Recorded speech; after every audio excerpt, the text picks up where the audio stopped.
the difference of squares?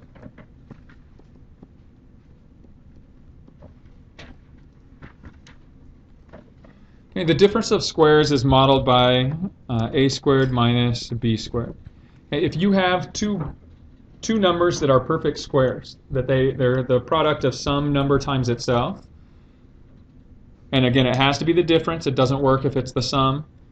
It has a specific factoring pattern, and that factoring pattern is you take the two bases that are being squared, you multiply the product of, or the sum of those times the difference of those.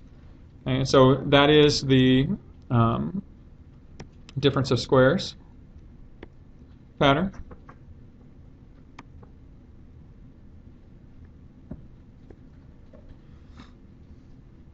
Okay, so if you see, and again this should be something that you've seen before, if you had x squared minus 81, okay, when you're looking at these, are these both the product of some base squared?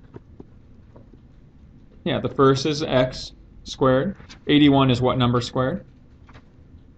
So when you factor this, it's going to equal the sum of those terms, those bases, x plus 9, times the difference of those bases, x minus 9. And that's going to be your factored form.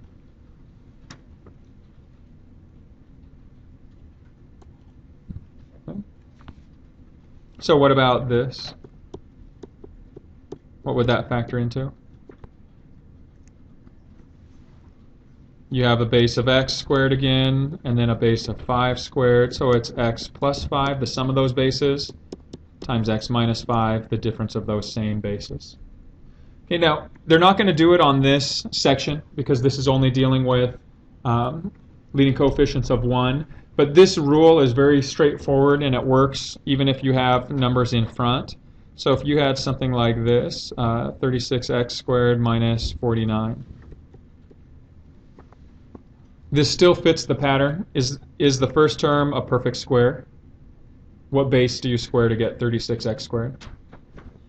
6x. And then what base do you square to get 49?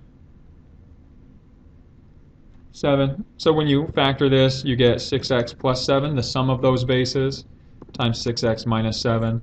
Again, just a heads up, you'll see this probably in the next section or two.